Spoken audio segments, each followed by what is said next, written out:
ಇವತ್ತು ಕೇಂದ್ರ ಸರ್ಕಾರ ವಿರುದ್ಧ ಪ್ರತಿಭಟನೆ ಯಾಕೆ ಅಂದ್ರೆ ಅವರು ಬೆಲೆ ಏರಿಕೆ ಮಾಡಿರ್ತಕ್ಕಂಥದ್ದು ನಮ್ಮ ರಾಜ್ಯಕ್ಕೆ ಟ್ಯಾಕ್ಸಲ್ಲಿ ಅನ್ಯಾಯ ಮಾಡಿರ್ತಕ್ಕಂಥದ್ದು ಇವತ್ತು 10 ವರ್ಷಗಳಿಂದ ಬೆಲೆ ಏರಿಕೆ ಡೀಸೆಲ್ ಅವಾಗ ಮನಮೋಹನ್ ಸಿಂಗ್ ಅವರು ಬ್ಯಾರಲ್ ರೈಟು 47 ರೂಪಾಯಿದಾಗ ರೇಟ್ ಕಮ್ಮಿ ಇತ್ತು. ಈಗ ಅದೇ ರೇಟ್ ಇದ್ರೂ 110 ರೂಪಾಯಿ ಪೆಟ್ರೋಲ್ ಆಗಿದೆ, 100 ರೂಪಾಯಿ ಡೀಸೆಲ್ ಆಗಿದೆ. ಅದೇ ರೀತಿ ಇವತ್ತೇನು ನಮ್ಮ ಓಡಾಡಕ್ಕೆ ಇವಾಗ ಏನು ಬೆಳಗ್ಗೆ ದಿನ ಪ್ರತಿನಿತ್ಯ ಸಂಸಾರಕ್ಕೋಸ್ಕರ ನಾವು ಓಡಾಡ್ತಾ ಇದ್ವಿ. ಅದಕ್ಕೆ ಬೆಲೆ ಏರಿಕೆನೇ ಕಾರಣ, ಇವಾಗ ಕೇಂದ್ರ ಸರ್ಕಾರನೇ ಕಾರಣ. ಕೇಂದ್ರ ಸರ್ಕಾರ ನಮ್ಗೇನಿದೆ ನಮ್ಗೆ ಟ್ಯಾಕ್ಸು ಮತ್ತೆ ಏನಿದೆ ನಮಗೆ ಅನುಕೂಲ ಮಾಡಿ ನಮ್ಗೆ ಅನುಕೂಲ ಆಗಿದೆ. ರಾಜ್ಯ ಸರ್ಕಾರಕ್ಕೆ ಜನಸಾಮಾನ್ಯ ರೈತರಿಗೆ ಅನುಕೂಲ ಆಗ್ತಾ ಇದೆ.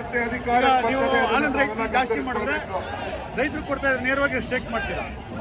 ಹಾಲಿನ ರೈಟ್ ಜಾಸ್ತಿ ಆಗಿದೆ, ಯಾಕೆ ರೈಟ್ ಜಾಸ್ತಿ ಆಗಿದೆ? ರೈತರು ಕೊಡ್ಬಾರ್ದ? ರೈತರು ಅನುಕೂಲ ಮಾಡಬಾರ್ದ?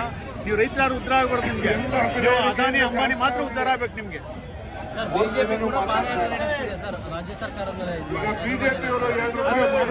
ಭ್ರಷ್ಟಾಚಾರಕ್ಕೋಸ್ಕರ ನಡೀತಾ ಇರ್ತಕ್ಕಂಥ ಪಾದಯಾತ್ರೆ ಅದು.